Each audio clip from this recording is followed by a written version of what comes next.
अथ श्री यमराज स्तोत्रम्। ऋषिपुत्र उवाच। त्वं धाता च विधाता च श्राद्धे चैव हि दृश्यसे। पितॄणां परमो देवः चतुष्पाद नमोऽस्तु ते। कालज्ञश्च कृतज्ञश्च सत्यवादी दृढव्रतः। प्रेतनाथ महाभाग धर्मराज नमोऽस्तु ते।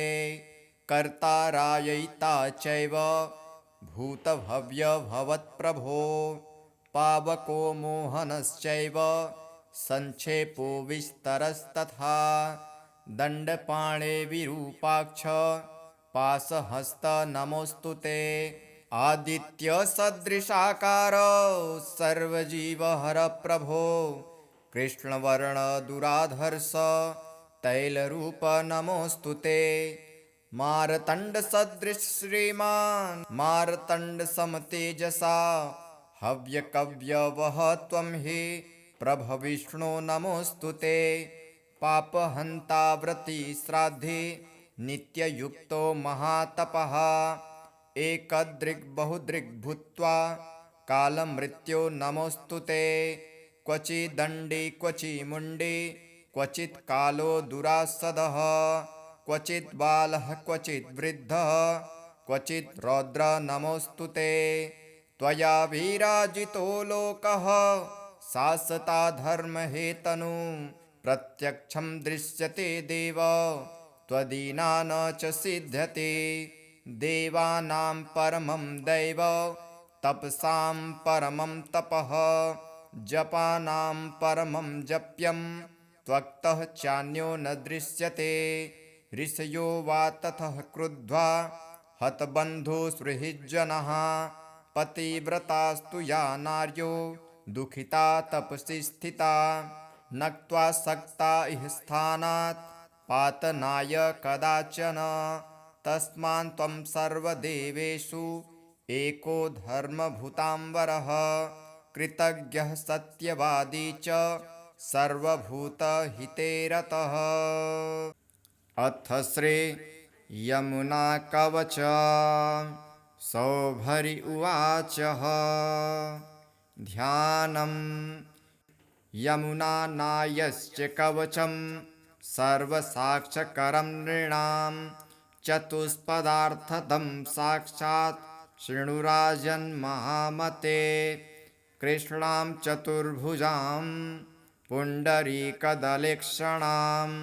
रस्थां सुन्दरीं ध्यात्वा धारयेत् कवचं ततः। अथ कवचं स्नातः पूर्वमखो मौनि। कृतसन्ध्यः कुशासने कुशैर्बद्धशिखो विप्रः। पठेत् वः स्वस्तिकासनः। यमुना मे शिरः पातु कृष्णा नेत्रद्वयं सदा। श्यामा भुभङ्गदेशं च नासिकां नाकवासिनी। कपोलो पातु मे साक्षात् परमानन्दरूपिणी। कृष्णवामां सम्भूता पातु कर्णद्वयं मम। अधरौ पातु कालिन्दी चिबुकं सूर्यकन्यका। यमश्वसा कन्धरां च हृदयं मे महानदी। कृष्णप्रिया पातु पृष्ठं तटिनी मे भुजद्वयम्। श्रोणीतटं च शुश्रोणी कटिं मे चारुदर्शना। उरुद्वयं तु रम्भोरुर्जानुनी तङ्घ्रिभेदिनी। गुल्फोरासेश्वरी पातु पादौ पापापहारिणी। अन्तर्बहिरधश्चोर्ध दिशा तु विदिशासु च। समन्तात् पातु जगतः परिपूर्णतमप्रिया। इदं श्रीयमुनायाश्च कवचं पामाद्भुतं। 10 पठेद् भक्त्या निर्धनो धनवान् भवेत्। 3 मासैः पठेद् धीमां ब्रह्मचारिमितासनः। सर्वराज्याधिपत्यत्वं प्राप्यते नात्र संशयः। 10 तत्शतं नित्यं त्रिमासावधिभक्तितः यः पठेत् प्रयतो भूत्वा तस्य किं किं न जायते। यः पठेत् प्रातरुत्थाय सर्वतीर्थफलं भवेत्। अन्ते व्रजेत् परं धाम गोलोकं योगिदुर्भम। अथ श्री यमाष्टकम्। सावित्री उवाच तपसा धर्ममाराध्य पुष्करे भास्करः पुरा धर्मं सूर्यसुतं प्राप धर्मराजं नमाम्यहं। समता सर्वभूतेषु यस्य सर्वस्य साक्षिणः अतो यन्नाम समनम् इतिं तं प्रणमाम्यहं। एतान्तश्च कृतो विश्वे सर्वेषां जीविनां परं कामानुरूपं कालेनं तं कृतान्तं नमाम्यहं। बिभर्ति दण्डदण्डाय पापिनां शुद्धिहेतवे नमामि तं दण्डधरं यः शास्ता सर्वजीविनां। विश्वं च कलयत्वेव यः सर्वेषु च सन्ततम् अतीव दुर्निवार्यञ्च तं कालं प्रणमाम्यहं। तपस्वी ब्रह्मनिष्ठो यः संयमी संजितेन्द्रियः जीवानां कर्मफलदं तं यमं प्रणमाम्यहं। स्वात्मा रामश्च सर्वज्ञो मित्रं पुण्यकृतां भवेत् पापिनां क्लेशदो यस्तं पुण्यमित्रं नमाम्यहं। यज्जन्म ब्रह्मणोऽर्षेण ज्वलन्तं ब्रह्म तेजसा यो ध्यायति परं ब्रह्म तमीशं प्रणमाम्यहम्। इत्युक्ता सा च सावित्री प्रणनाम यमं मुने। यमस्तां शक्तिभजनं कर्मपाकमुवाचः। इदं यमष्टकं नित्यं प्रातरुत्थाय यः पठेत् यमातस्य भयं नास्ति सर्वपापात् प्रमुच्यते। महापापी यदि पठेत् नित्यं भक्तिसमन्वितः यमः करोति संशुद्धं कायव्यूहेन निश्चितम्। ऋषिपुत्र उवाच त्वं धाता च विधाता च श्राद्धे चैव हि दृश्यसे। पितॄणां परमो देवः चतुष्पाद नमोऽस्तु ते। कालज्ञश्च कृतज्ञश्च सत्यवादी दृढव्रतः प्रेतनाथ महाभाग धर्मराज नमोऽस्तु ते। कर्तारायिता चैव भूतभव्य भवत्प्रभो पावको मोहनश्चैव संक्षेपो विस्तरस्तथा दण्डपाणे विरूपाक्ष पाशहस्त नमोऽस्तु ते। आदित्यसदृशाकार सर्वजीवहर प्रभो कृष्णवर्ण दुराधर्ष तैलरूप नमोऽस्तु ते। मार्तण्डसदृश श्रीमान् मार्तण्डसमतेजसा हव्यकव्यवः त्वं हि प्रभविष्णो नमोऽस्तु ते। पापहन्ता व्रती श्राद्धे नित्ययुक्तो महातपः एकदृग् बहुदृग् भूत्वा कालमृत्यो नमोऽस्तु ते। क्वचिदण्डे क्वचिमुण्डे क्वचित् कालो दुरासदः क्वचित् बालः क्वचित् वृद्धः क्वचित् रौद्र नमोऽस्तु ते। त्वया विराजितो लोकः शासता धर्महेतनु प्रत्यक्षं दृश्यते देव त्वदीना न च सिद्ध्यते। देवानां परमं दैव तपसां परमं तपः जपानां परमं जप्यं त्वक्तः चान्यो न दृश्यते। ऋषयो वा ततः क्रुद्ध्वा हतबन्धुसुहृज्जनः पतिव्रतास्तु या नार्यो दुःखिता तपसि स्थिता नक्त्वा सक्ता इह स्थानात् पातनाय कदाचन।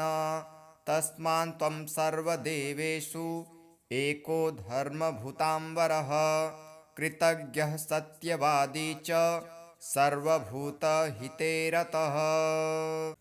अथ श्री यमुनाकवच सौभरि उवाच ध्यानं यमुनानायश्च कवचं सर्वसाक्षकरं नृणां चतुष्पदार्थदं साक्षात् शृणुराजन्महामते।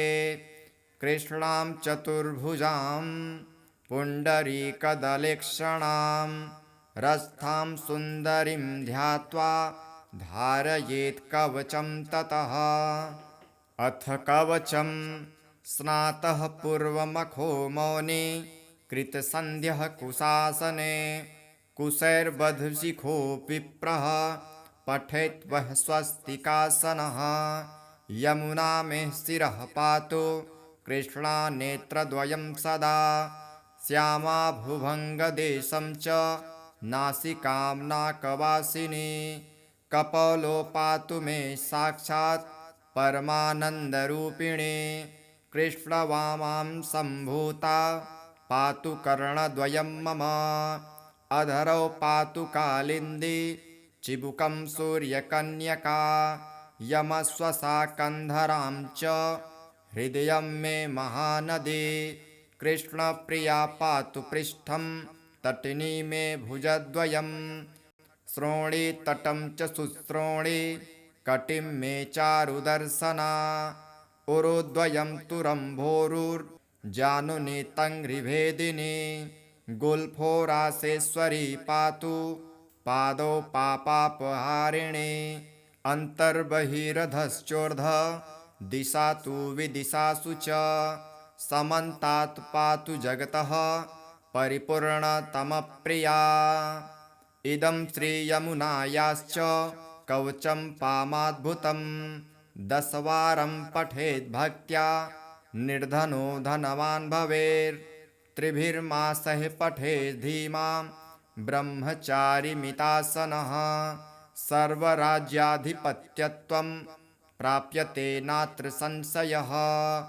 10 तत्शतं नित्यं त्रिमासावधिभक्तितः यः पठेत् प्रयतो भूत्वा तस्य किं किं न जायते।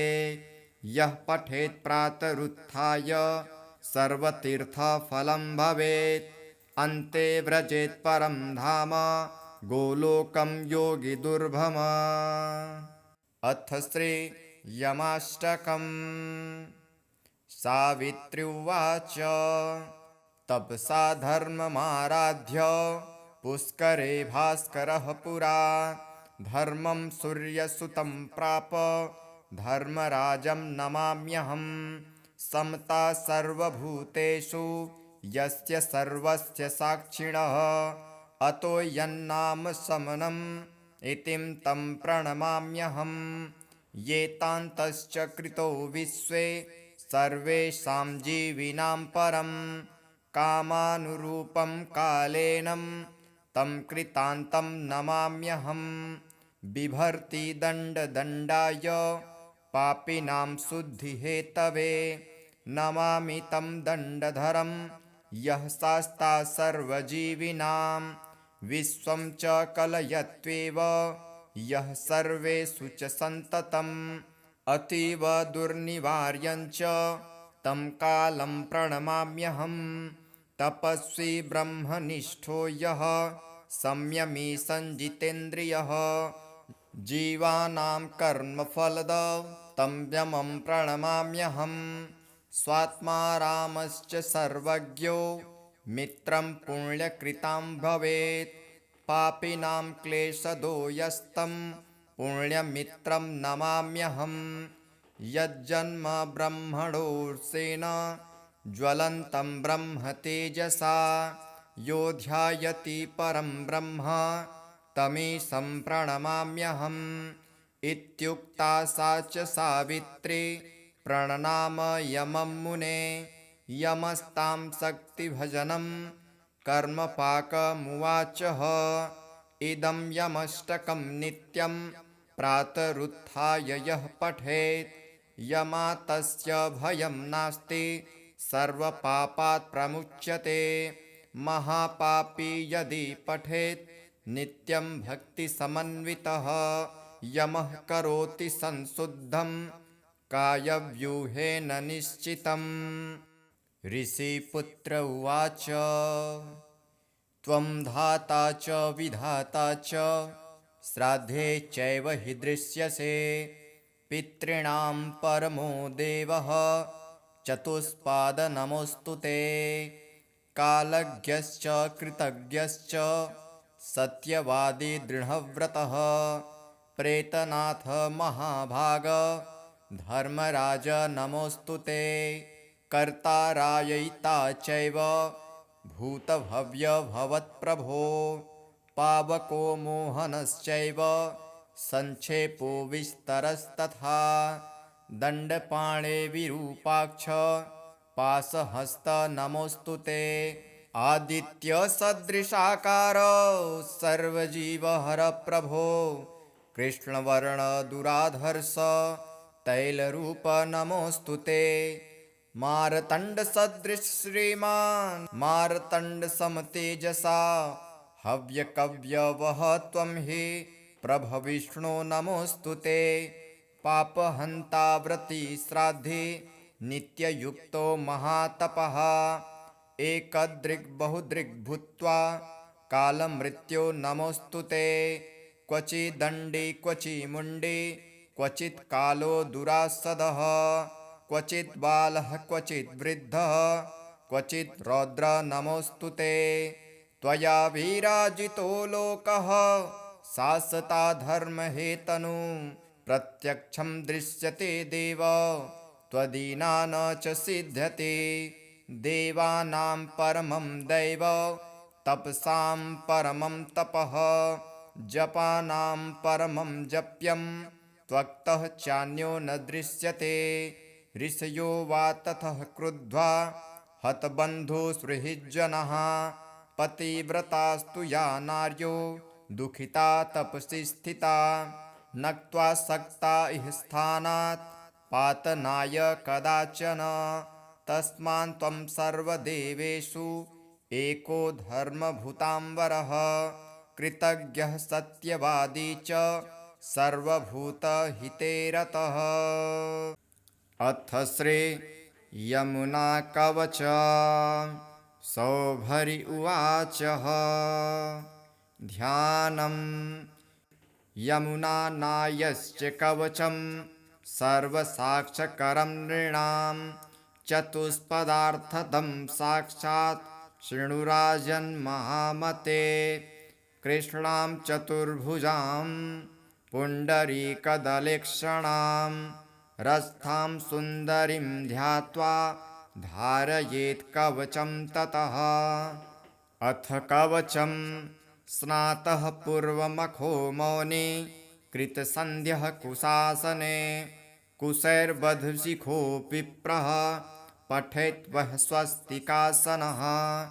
यमुना मे शिरः पातु कृष्णानेत्रद्वयं सदा श्यामा भुभङ्गदेशं च नासिकां नाकवासिनी। कपोलो पातु मे साक्षात् परमानन्दरूपिणी। कृष्णवामां सम्भूता पातु कर्णद्वयं मम। अधरौ पातु कालिन्दी चिबुकं सूर्यकन्यका। यमश्वसा कन्धरां च हृदयं मे महानदी। कृष्णप्रिया पातु पृष्ठं तटिनी मे भुजद्वयं। श्रोणी तटं च शुश्रोणी कटिं मे चारुदर्शना। उरुद्वयं तुरम्भोरुर्जानुनी तङ्घ्रिभेदिनी। गुल्फोरासेश्वरी पातु पादौ पापापहारिणी। अन्तर्बहिरधश्चोर्ध्व दिशा तु विदिशासु च। समन्तात् पातु जगतः परिपूर्णतमप्रिया। इदं श्रीयमुनायाश्च कवचं पामाद्भुतं। 10 वारं पठेद् भक्त्या निर्धनो धनवान् भवेत्। 3 मासैः पठेद् धीमां ब्रह्मचारिमितासनः सर्वराज्याधिपत्यत्वं प्राप्यते नात्र संशयः।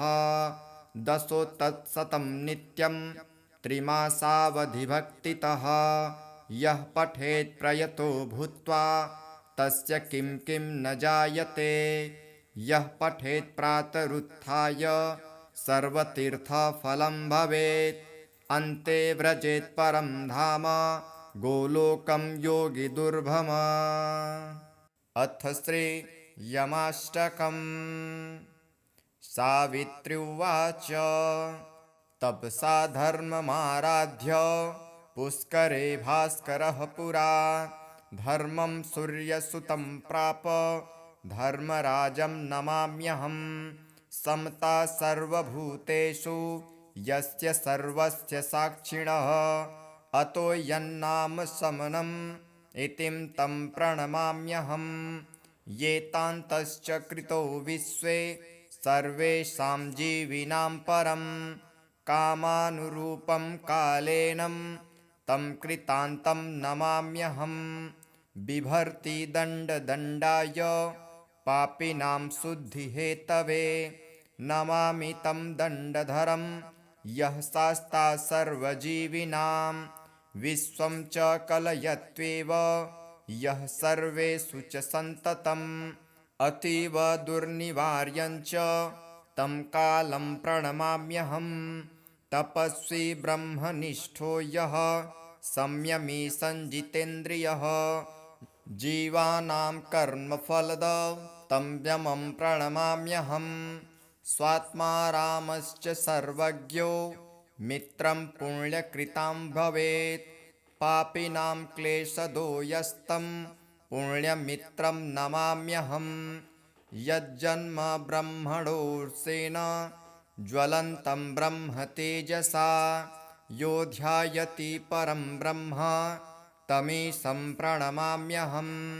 इत्युक्ता सा च सावित्री प्रणनाम यमं मुने यमस्तां शक्तिभजनं कर्मपाकमुवाचः। इदं यमष्टकं नित्यं प्रातरुत्थाय यः पठेत् यमातस्य भयं नास्ति सर्वपापात् प्रमुच्यते। महापापी यदि पठेत् नित्यं भक्तिसमन्वितः यमः करोति संशुद्धं कायव्यूहेन निश्चितम्। ऋषिपुत्र उवाच त्वं धाता च विधाता च श्राद्धे चैव हि दृश्यसे पितॄणां परमो देवः चतुष्पाद नमोऽस्तु ते। कालज्ञश्च कृतज्ञश्च सत्यवादी दृढव्रतः प्रेतनाथ महाभाग धर्मराज नमोऽस्तु ते। कर्ता राययिता चैव भूतभव्य भवत्प्रभो पावको मोहनश्चैव संक्षेपो विस्तरस्तथा दण्डपाणे विरूपाक्ष पाशहस्त नमोऽस्तु ते। आदित्य सदृशाकार सर्वजीवहर प्रभो कृष्णवर्ण दुराधर्ष तैलरूप नमोऽस्तु ते। मार्तण्ड सदृश श्रीमान् मार्तण्ड समतेजसा हव्यकव्यवह त्वं हि प्रभविष्णो नमोऽस्तु ते। पापहन्ता व्रती श्राद्धे नित्ययुक्तो महातपः एकदृग् बहुदृग् भूत्वा कालमृत्यो नमोऽस्तु ते। क्वचिदण्डी क्वचिमुण्डी क्वचित् कालो दुरासदः क्वचित् बालः क्वचित् वृद्धः क्वचित् रौद्र नमोऽस्तु ते। त्वया विराजितो लोकः शासता धर्महेतनु प्रत्यक्षं दृश्यते देव त्वदीना न च सिद्ध्यते। देवानां परमं दैव तपसां परमं तपः जपानां परमं जप्यं त्वक्तः चान्यो न दृश्यते।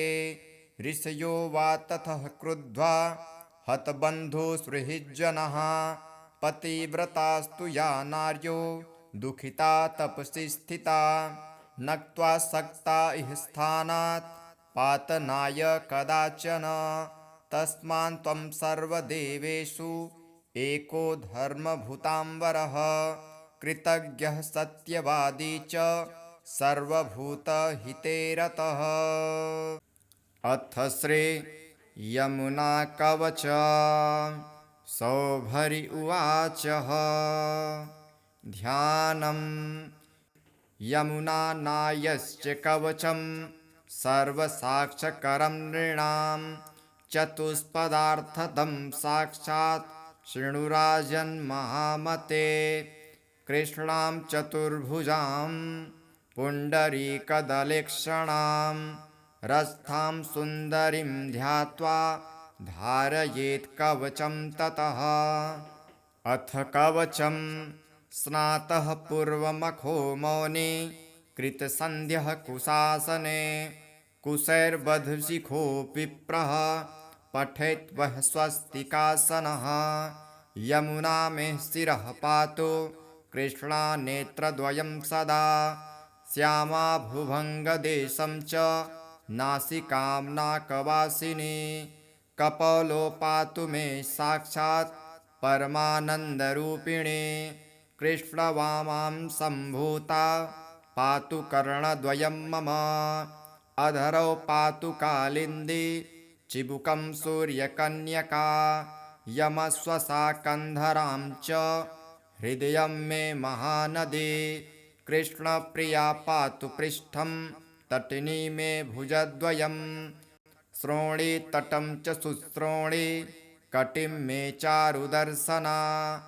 उरुद्वयं तुरम्भोरुर्जानुनी तङ्घ्रिभेदिनी गुल्फोरासेश्वरी पातु पादौ पापापहारिणी अन्तर्बहिरधश्चोर्ध दिशा तु विदिशासु च समन्तात् पातु जगतः परिपूर्णतमप्रिया इदं श्रीयमुनायाश्च कवचं पामाद्भुतं दशवारं पठेद् भक्त्या निर्धनो धनवान् भवेत् त्रिभिर्मासैः पठेद् धीमां ब्रह्मचारिमितासनः सर्वराज्याधिपत्यत्वं प्राप्यते नात्र संशयः दशो तत्शतं नित्यं त्रिमासावधिभक्तितः यः पठेत् प्रयतो भूत्वा तस्य किं किं न जायते यः पठेत् प्रातरुत्थाय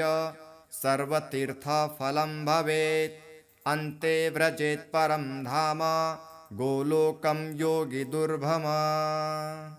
अथ श्री यमाष्टकम् सावित्री उवाच तपसा धर्ममाराध्य पुष्करे भास्करः पुरा धर्मं सूर्यसुतं प्राप धर्मराजं नमाम्यहं समता सर्वभूतेषु यस्य सर्वस्य साक्षिणः अतो यन्नाम समनम् इतिं तं प्रणमाम्यहं येतान्तश्च कृतो विश्वे सर्वेषां जीविनां परं कामानुरूपं कालेनं तं कृतान्तं नमाम्यहं बिभर्ति दण्डदण्डाय पापिनां शुद्धिहेतवे नमामि तं दण्डधरं यः शास्ता सर्वजीविनां विश्वं च कलयत्वेव यः सर्वेषु च सन्ततम्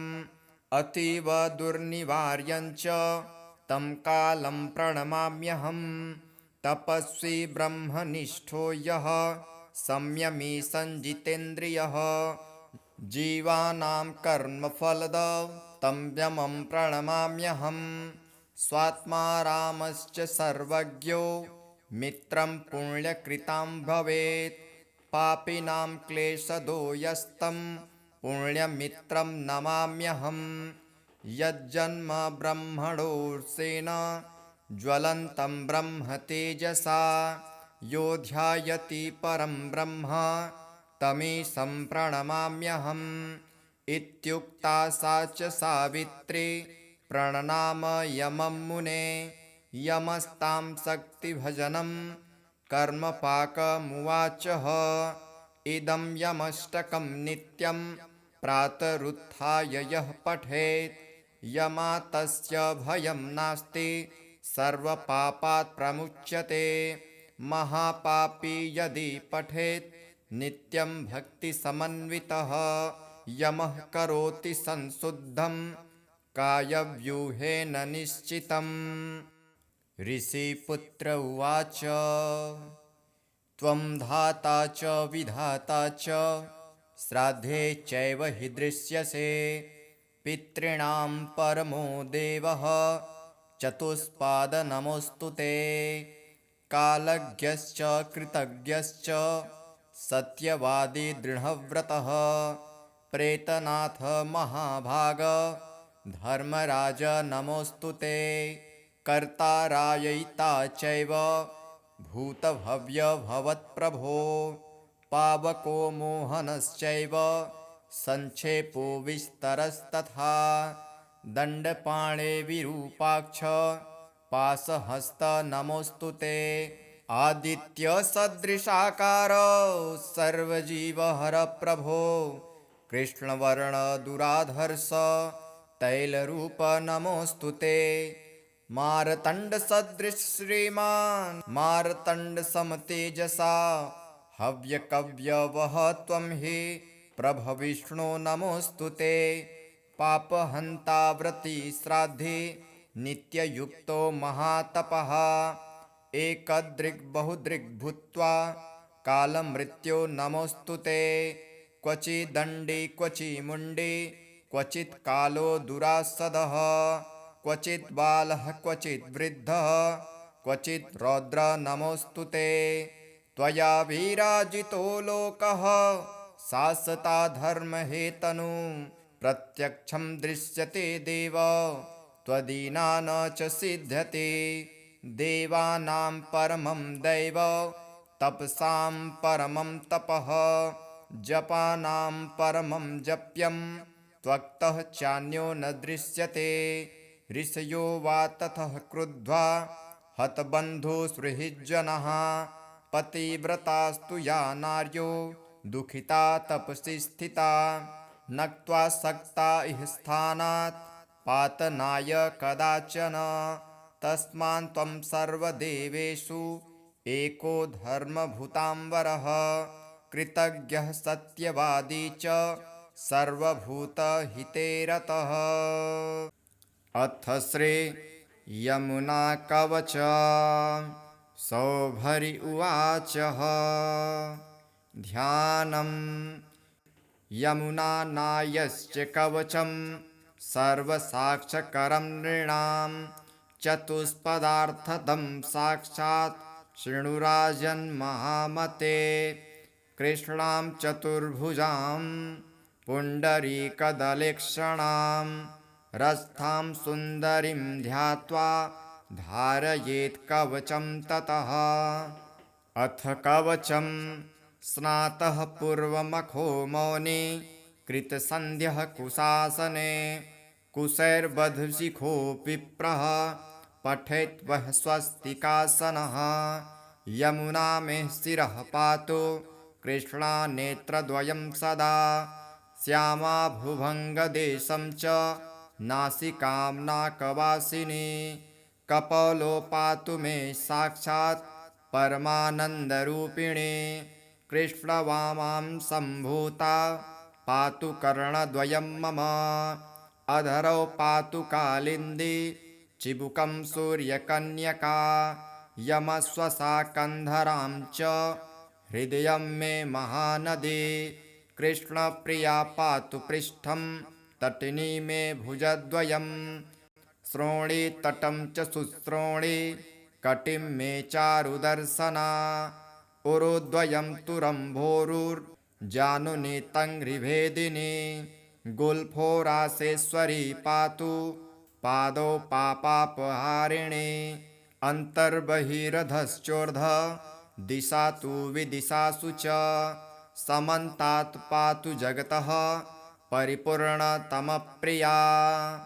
इदं श्रीयमुनायाश्च कवचं पामाद्भुतं 10 वारं पठेद् भक्त्या निर्धनो धनवान् भवेत् 3 मासैः पठेद् धीमां ब्रह्मचारिमितासनः सर्वराज्याधिपत्यत्वं प्राप्यते नात्र संशयः 10 तत्सतं नित्यं 3 मासावधिभक्तितः यः पठेत् प्रयतो भूत्वा तस्य किं किं न जायते यः पठेत् प्रातरुत्थाय सर्वतीर्थफलं भवेत् अन्ते व्रजेत् परं धाम गोलोकं योगिदुर्भम। अथ श्री यमाष्टकम्। सावित्री उवाच तपसा धर्ममाराध्य पुष्करे भास्करः पुरा धर्मं सूर्यसुतं प्राप धर्मराजं नमाम्यहं समता सर्वभूतेषु यस्य सर्वस्य साक्षिणः अतो यन्नाम समनम् इतिं तं प्रणमाम्यहं येतान्तश्च कृतो विश्वे सर्वेषां जीविनां परं कामानुरूपं कालेनं तं कृतान्तं नमाम्यहं बिभर्ति दण्डदण्डाय पापिनां शुद्धिहेतवे नमामि तं दण्डधरं यः शास्ता सर्वजीविनां विश्वं च कलयत्वेव यः सर्वेषु च सन्ततम् अतीव दुर्निवार्यञ्च तं कालं प्रणमाम्यहं तपस्वी ब्रह्मनिष्ठो यः संयमी संजितेन्द्रियः जीवानां कर्मफलदं तं यमं प्रणमाम्यहं स्वात्मा रामश्च सर्वज्ञो मित्रं पुण्यकृतां भवेत् पापिनां क्लेशदो यस्तं पुण्यमित्रं नमाम्यहं यज्जन्म ब्रह्मणोऽर्षेण ज्वलन्तं ब्रह्म तेजसा यो ध्यायति परं ब्रह्म तमीशं प्रणमाम्यहम् इत्युक्ता सा च सावित्री प्रणनाम यमं मुने यमस्तां शक्तिभजनं कर्मपाकमुवाचः इदं यमष्टकं नित्यं प्रातरुत्थाय यः पठेत् यमातस्य भयं नास्ति सर्वपापात् प्रमुच्यते महापापी यदि पठेत् नित्यं भक्तिसमन्वितः यमः करोति संशुद्धं कायव्यूहेन निश्चितम्। ऋषिपुत्र उवाच त्वं धाता च विधाता च श्राद्धे चैव हि दृश्यसे पितॄणां परमो देवः चतुष्पाद नमोऽस्तु ते कालज्ञश्च कृतज्ञश्च सत्यवादी दृढव्रतः प्रेतनाथ महाभाग धर्मराज नमोऽस्तु ते कर्ता राययिता चैव भूतभव्य भवत्प्रभो पावको मोहनश्चैव संक्षेपो विस्तरस्तथा दण्डपाणे विरूपाक्ष पाशहस्त नमोऽस्तु ते आदित्य सदृशाकार सर्वजीवहर प्रभो कृष्णवर्ण दुराधर्ष तैलरूप नमोऽस्तु ते मारतण्ड सदृश श्रीमान् मारतण्ड समतेजसा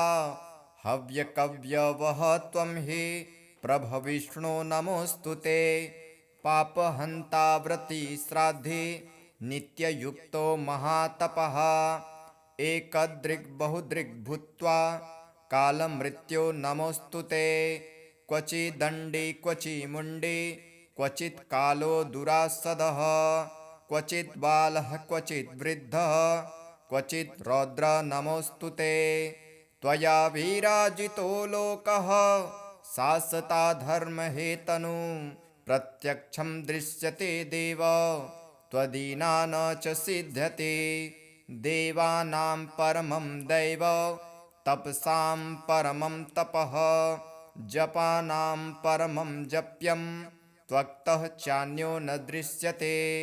ऋषयो वा ततः क्रुद्ध्वा हतबन्धुसुहृज्जनः पतिव्रतास्तु या नार्यो दुःखिता तपसि स्थिता नक्त्वा सक्ता इह स्थानात् पातनाय कदाचन।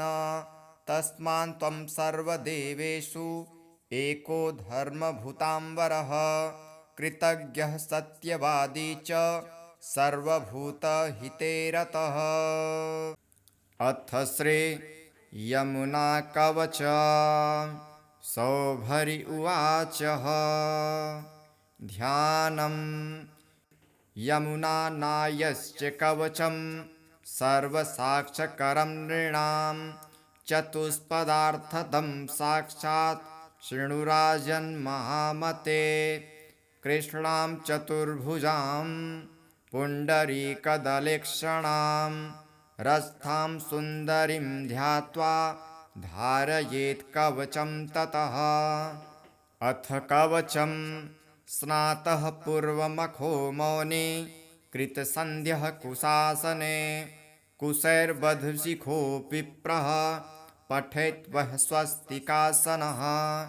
यमुना मे शिरः पातु कृष्णानेत्रद्वयं सदा श्यामा भुभङ्गदेशं च नासिकां नाकवासिनी। कपोलो पातु मे साक्षात् परमानन्दरूपिणी। कृष्णवामां सम्भूता पातु कर्णद्वयं मम। अधरौ पातु कालिन्दी चिबुकं सूर्यकन्यका। यमश्वसा कन्धरां च हृदयं मे महानदी। कृष्णप्रिया पातु पृष्ठं तटिनी मे भुजद्वयं। श्रोणी तटं च शुश्रोणी कटिं मे चारुदर्शना। उरुद्वयं तुरम्भोरुर्जानुनी तङ्घ्रिभेदिनी। गुल्फोरासेश्वरी पातु पादौ पापापहारिणी। अन्तर्बहिरधश्चोर्ध्व दिशा तु विदिशासु च। समन्तात् पातु जगतः परिपूर्णतमप्रिया। इदं श्रीयमुनायाश्च कवचं पामाद्भुतं। 10 वारं पठेद् भक्त्या निर्धनो धनवान् भवेत्। 3 मासैः पठेद् धीमां ब्रह्मचारिमितासनः। सर्वराज्याधिपत्यत्वं प्राप्यते नात्र संशयः। 10 तत्शतं नित्यं 3 मासावधिभक्तितः। यः पठेत् प्रयतो भूत्वा तस्य किं किं न जायते। यः पठेत् प्रातरुत्थाय सर्वतीर्थफलं भवेत्। अन्ते व्रजेत् परं धाम गोलोकं योगिदुर्भम। अथ श्री यमाष्टकम्। सावित्री उवाच तपसा धर्ममाराध्य पुष्करे भास्करः पुरा। धर्मं सूर्यसुतं प्राप धर्मराजं नमाम्यहम्। समता सर्वभूतेषु यस्य सर्वस्य साक्षिणः। अतो यन्नाम समनम् इतिं तं प्रणमाम्यहम्। एतान्तश्च कृतो विश्वे सर्वेषां जीविनां परम्। कामानुरूपं कालेनं तं कृतान्तं नमाम्यहम्। बिभर्ति दण्डदण्डाय पापिनां शुद्धिहेतवे। नमामि तं दण्डधरं यः शास्ता सर्वजीविनां। विश्वं च कलयत्वेव यः सर्वेषु च सन्ततम्। अतीव दुर्निवार्यं च तं कालं प्रणमाम्यहम्। तपस्वी ब्रह्मनिष्ठो यः संयमी संजितेन्द्रियः। जीवानां कर्मफलदं तं यमं प्रणमाम्यहम्। स्वात्मा रामश्च सर्वज्ञो मित्रं पुण्यकृतां भवेत्। पापिनां क्लेशदो यस्तं पुण्यमित्रं नमाम्यहम्। यज्जन्म ब्रह्मणोऽर्षेण ज्वलन्तं ब्रह्म तेजसा यो ध्यायति परं ब्रह्म तमीशं प्रणमाम्यहम् इत्युक्ता सा च सावित्री प्रणनाम यमं मुने यमस्तां शक्तिभजनं कर्मपाकमुवाचः इदं यमष्टकं नित्यं प्रातरुत्थाय यः पठेत् यमातस्य भयं नास्ति सर्वपापात् प्रमुच्यते महापापी यदि पठेत् नित्यं भक्तिसमन्वितः यमः करोति संशुद्धं कायव्यूहेन निश्चितम्। ऋषिपुत्र उवाच त्वं धाता च विधाता च श्राद्धे चैव हि दृश्यसे पितॄणां परमो देवः चतुष्पादनमोऽस्तु ते कालज्ञश्च कृतज्ञश्च सत्यवादी दृढव्रतः प्रेतनाथ महाभाग धर्मराज नमोऽस्तु ते कर्तारायिता चैव भूतभव्य भवत्प्रभो पावको मोहनश्चैव संक्षेपो विस्तरस्तथा दण्डपाणे विरूपाक्ष पाशहस्त नमोऽस्तु ते आदित्यसदृशाकार सर्वजीवहर प्रभो कृष्णवर्णदुराधर्ष तैलरूप नमोऽस्तु ते मार्तण्डसदृश श्रीमान् मार्तण्डसमतेजसा हव्यकव्यवः त्वं हि प्रभविष्णो नमोऽस्तु ते पापहन्ता व्रती श्राद्धे नित्ययुक्तो महातपः एकदृग्बहुदृग् भूत्वा कालमृत्यो नमोऽस्तु ते क्वचिदण्डी क्वचिमुण्डी क्वचित् कालो दुरासदः क्वचित् बालः क्वचित् वृद्धः क्वचित् रौद्र नमोऽस्तु ते त्वया विराजितो लोकः शासता धर्महेतनु प्रत्यक्षं दृश्यते देव त्वदीना न च सिद्ध्यते देवानां परमं दैव तपसां परमं तपः जपानां परमं जप्यं त्वक्तः चान्यो न दृश्यते ऋषयो वा ततः क्रुद्ध्वा हतबन्धुसुहृज्जनः पतिव्रतास्तु या नार्यो दुःखिता तपसि स्थिता नक्त्वा सक्ता इह स्थानात् पातनाय कदाचन तस्मान् त्वं सर्वदेवेषु एको धर्मभूताम्बरः कृतज्ञः सत्यवादी च सर्वभूतहिते रतः। अथ श्री यमुनाकवच सौभरि उवाच ध्यानं यमुनानायश्च कवचं सर्वसाक्षकरं नृणां चतुष्पदार्थदं साक्षात् शृणुराजन्महामते कृष्णां चतुर्भुजां पुण्डरीकदलेक्षणां रस्थां सुन्दरीं ध्यात्वा धारयेत् कवचं ततः अथ कवचं स्नातः पूर्वमखो मौनि कृतसन्ध्यः कुशासने कुशैर्बधशिखो विप्रः पठेत् वः स्वस्तिकासनः यमुना मे शिरः पातु कृष्णा नेत्रद्वयं सदा श्यामा भुभङ्गदेशं च नासिकां नाकवासिनी कपोलो पातु मे साक्षात् परमानन्दरूपिणी कृष्णवामां सम्भूता पातु कर्णद्वयं मम अधरौ पातु कालिन्दी चिबुकं सूर्यकन्यका यमश्वसा कन्धरां च हृदयं मे महानदी कृष्णप्रिया पातु पृष्ठं तटिनी मे भुजद्वयं श्रोणी तटं च शुश्रोणी कटिं मे चारुदर्शना उरुद्वयं तु रम्भोरुर्जानुनी तङ्घ्रिभेदिनी गुल्फोरासेश्वरी पातु पादौ पापापहारिणी अन्तर्बहिरधश्चोर्ध दिशातु विदिशासु च समन्तात् पातु जगतः परिपूर्णतमप्रिया। इदं श्रीयमुनायाश्च कवचं पामाद्भुतं 10 वारं पठेद् भक्त्या निर्धनो धनवान् भवेत्। 3 मासैः पठेत् धीमां ब्रह्मचारिमितासनः सर्वराज्याधिपत्यत्वं प्राप्यते नात्र संशयः। 10 तत्सतं नित्यं 3 मासावधिभक्तितः यः पठेत् प्रयतो भूत्वा तस्य किं किं न जायते। यः पठेत् प्रातरुत्थाय सर्वतीर्थफलं भवेत्। अन्ते व्रजेत् परं धाम गोलोकं योगिदुर्भम। अथ श्रीयमाष्टकम्। सावित्री उवाच तपसा धर्ममाराध्य पुष्करे भास्करः पुरा धर्मं सूर्यसुतं प्राप धर्मराजं नमाम्यहम्।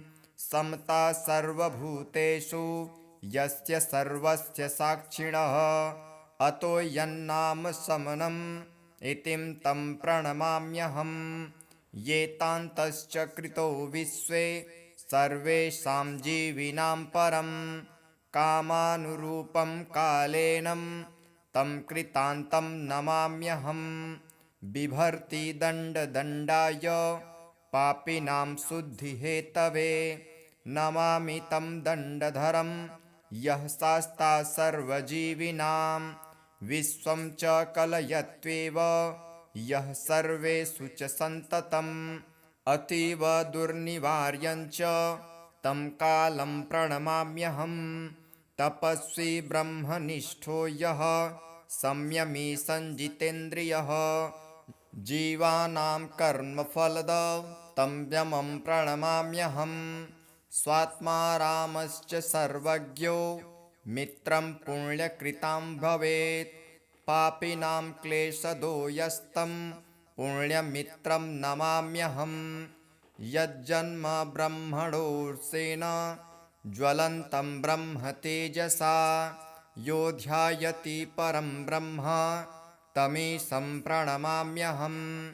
इत्युक्ता सा च सावित्री प्रणनाम यमं मुने यमस्तां शक्तिभजनं कर्मपाकमुवाचः। इदं यमष्टकं नित्यं प्रातरुत्थाय यः पठेत् यमातस्य भयं नास्ति सर्वपापात् प्रमुच्यते। महापापी यदि पठेत् नित्यं भक्तिसमन्वितः यमः करोति संशुद्धं कायव्यूहेन निश्चितम्। ऋषिपुत्र उवाच त्वं धाता च विधाता च श्राद्धे चैव हि दृश्यसे पितॄणां परमो देवः चतुष्पाद नमोऽस्तु ते। कालज्ञश्च कृतज्ञश्च सत्यवादी दृढव्रतः प्रेतनाथ महाभाग धर्मराज नमोऽस्तु ते। कर्तारायिता चैव भूतभव्य भवत्प्रभो पावको मोहनश्चैव संक्षेपो विस्तरस्तथा दण्डपाणे विरूपाक्ष पाशहस्त नमोऽस्तु ते। आदित्यसदृशाकार सर्वजीवहर प्रभो कृष्णवर्णदुराधर्ष तैलरूप नमोऽस्तु ते। मार्तण्डसदृश श्रीमान् मार्तण्डसमतेजसा हव्यकव्यवः त्वं हि प्रभविष्णो नमोऽस्तु ते। पापहन्ता व्रती श्राद्धे नित्ययुक्तो महातपः एकदृग् बहुदृग् भूत्वा कालमृत्यो नमोऽस्तु ते। क्वचिदण्डी क्वचिमुण्डी क्वचित् कालो दुरासदः क्वचित् बालः क्वचित् वृद्धः क्वचित् रौद्र नमोऽस्तु ते। त्वया विराजितो लोकः शासता धर्महेतनु प्रत्यक्षं दृश्यते देव त्वदीना न च सिद्ध्यते। देवानां परमं दैव तपसां परमं तपः जपानां परमं जप्यं त्वक्तः चान्यो न दृश्यते। ऋषयो वा ततः क्रुद्ध्वा हतबन्धुसुहृज्जनाः पतिव्रतास्तु या नार्यो दुःखिता तपसि स्थिता नक्त्वा सक्ता इह स्थानात् पातनाय कदाचन। तस्मान् त्वं सर्वदेवेषु एको धर्मभूताम्बरः कृतज्ञः सत्यवादी च सर्वभूतहिते रतः।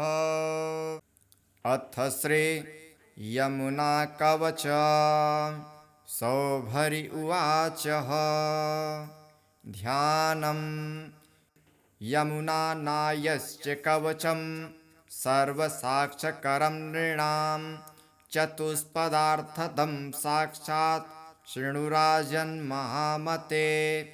कृष्णां चतुर्भुजां पुण्डरीकदलेक्षणां रस्थां सुन्दरीं ध्यात्वा धारयेत् कवचं ततः।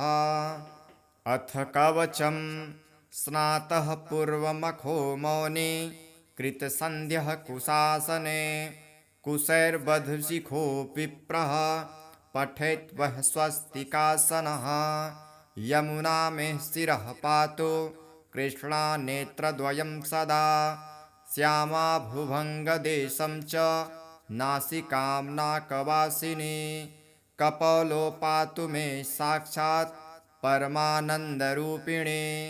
कृष्णवामां सम्भूता पातु कर्णद्वयं मम। अधरौ पातु कालिन्दी चिबुकं सूर्यकन्यका। यमश्वसा कन्धरां च हृदयं मे महानदी। कृष्णप्रिया पातु पृष्ठं तटिनी मे भुजद्वयम्। श्रोणी तटं च शुश्रोणी कटिं मे चारुदर्शना। उरुद्वयं तु रम्भोरुर्जानुनी तङ्घ्रिभेदिनी। गुल्फो रासेश्वरी पातु पादौ पापापहारिणी। अन्तर्बहिरधश्चोर्ध्व दिशा तु विदिशासु च। समन्तात् पातु जगतः परिपूर्णतमप्रिया। इदं श्रीयमुनायाश्च कवचं पामाद्भुतं। 10 पठेद् भक्त्या निर्धनो धनवान् भवेत्। 3 मासैः पठेद् धीमां ब्रह्मचारिमितासनः। सर्वराज्याधिपत्यत्वं प्राप्यते नात्र संशयः। 10 तत्शतं नित्यं 3 मासावधिभक्तितः। यः पठेत् प्रयतो भूत्वा तस्य किं किं न जायते। यः पठेत् प्रातरुत्थाय सर्वतीर्थफलं भवेत्। अन्ते व्रजेत् परं धाम गोलोकं योगिदुर्भम। अथ श्री यमाष्टकम् सावित्री उवाच तपसा धर्ममाराध्य पुष्करे भास्करः पुरा। धर्मं सूर्यसुतं प्राप धर्मराजं नमाम्यहम्। समता सर्वभूतेषु यस्य सर्वस्य साक्षिणः। अतो यन्नाम समनम् इतिं तं प्रणमाम्यहम्। एतान्तश्च कृतो विश्वे सर्वेषां जीविनां परं। कामानुरूपं कालेनं तं कृतान्तं नमाम्यहम्। बिभर्ति दण्डदण्डाय पापिनां शुद्धिहेतवे। नमामि तं दण्डधरं यः शास्ता सर्वजीविनां। विश्वं च कलयत्वेव यः सर्वेषु च सन्ततम्। अतीव दुर्निवार्यं च तं कालं प्रणमाम्यहम्। तपस्वी ब्रह्मनिष्ठो यः संयमी संजितेन्द्रियः। जीवानां कर्मफलदं तं यमं प्रणमाम्यहम्। स्वात्मा रामश्च सर्वज्ञो मित्रं पुण्यकृतां भवेत्। पापिनां क्लेशदो यस्तं पुण्यमित्रं नमाम्यहम् यज्जन्म ब्रह्मणोऽर्षेण ज्वलन्तं ब्रह्म तेजसा यो ध्यायति परं ब्रह्म तमीशं प्रणमाम्यहम् इत्युक्ता सा च सावित्री प्रणनाम यमं मुने यमस्तां शक्तिभजनं कर्मपाकमुवाचः इदं यमष्टकं नित्यं प्रातरुत्थाय यः पठेत् यमातस्य भयं नास्ति सर्वपापात् प्रमुच्यते महापापी यदि पठेत् नित्यं भक्तिसमन्वितः यमः करोति संशुद्धं कायव्यूहेन निश्चितम्। ऋषिपुत्र उवाच त्वं धाता च विधाता च श्राद्धे चैव हि दृश्यसे पितॄणां परमो देवः चतुष्पाद नमोऽस्तु ते कालज्ञश्च कृतज्ञश्च सत्यवादी दृढव्रतः प्रेतनाथ महाभाग धर्मराज नमोऽस्तु ते कर्तारायिता चैव भूतभव्य भवत्प्रभो पावको मोहनश्चैव संक्षेपो विस्तरस्तथा दण्डपाणे विरूपाक्ष पाशहस्त नमोऽस्तु ते आदित्यसदृशाकार सर्वजीवहर प्रभो कृष्णवर्णदुराधर्ष तैलरूप नमोऽस्तु ते मार्तण्डसदृश श्रीमान् मार्तण्डसमतेजसा हव्यकव्यवः त्वं हि प्रभविष्णो नमोऽस्तु ते पापहन्ता व्रती श्राद्धे नित्ययुक्तो महातपः एकदृग्बहुदृग् भूत्वा कालमृत्यो नमोऽस्तु ते क्वचिदण्डी क्वचिमुण्डी क्वचित् कालो दुरासदः क्वचित् बालः क्वचित् वृद्धः क्वचित् रौद्र नमोऽस्तु ते त्वया विराजितो लोकः शासता धर्महेतनु प्रत्यक्षं दृश्यते देव त्वदीना न च सिद्ध्यते देवानां परमं दैव तपसां परमं तपः जपानां परमं जप्यं त्वक्तः चान्यो न दृश्यते ऋषयो वा ततः क्रुद्ध्वा हतबन्धुसुहृज्जनः पतिव्रतास्तु या नार्यो दुःखिता तपसि स्थिता नक्त्वा सक्ता इह स्थानात् पातनाय कदाचन तस्मान् त्वं सर्वदेवेषु एको धर्मभूताम्बरः कृतज्ञः सत्यवादी च सर्वभूतहिते रतः। अथ श्री यमुना कवच सौभरि उवाच ध्यानं यमुनानायश्च कवचं सर्वसाक्षकरं नृणां चतुष्पदार्थदं साक्षात् शृणुराजन्महामते कृष्णां चतुर्भुजां पुण्डरीकदलेक्षणां रस्थां सुन्दरीं ध्यात्वा धारयेत् कवचं ततः अथ कवचं स्नातः पूर्वमखो मौनी कृतसन्ध्यः कुशासने कुशैर्बधशिखो विप्रः पठेत् वः स्वस्तिकासनः यमुना मे शिरः पातु कृष्णा नेत्रद्वयं सदा श्यामा भुभङ्गदेशं च नासिकां नाकवासिनी कपोलो पातु मे साक्षात् परमानन्दरूपिणी कृष्णवामां सम्भूता पातु कर्णद्वयं मम अधरौ पातु कालिन्दी चिबुकं सूर्यकन्यका यमश्वसा कन्धरां च हृदयं मे महानदी कृष्णप्रिया पातु पृष्ठं तटिनी मे भुजद्वयं श्रोणी तटं च शुश्रोणी कटिं मे चारुदर्शना उरुद्वयं तुरम्भोरुर् जानुनीतङ्घ्रिभेदिनी गुल्फोरासेश्वरी पातु पादौ पापापहारिणी अन्तर्बहिरधश्चोर्ध्व दिशा तु विदिशासु च समन्तात् पातु जगतः परिपूर्णतमप्रिया इदं श्रीयमुनायाश्च कवचं पामाद्भुतं 10 वारं पठेद् भक्त्या निर्धनो धनवान् भवेत् त्रिभिर्मासैः पठेद् धीमां ब्रह्मचारिमितासनः सर्वराज्याधिपत्यत्वं प्राप्यते नात्र संशयः 10 तत्शतं नित्यं त्रिमासावधिभक्तितः यः पठेत् प्रयतो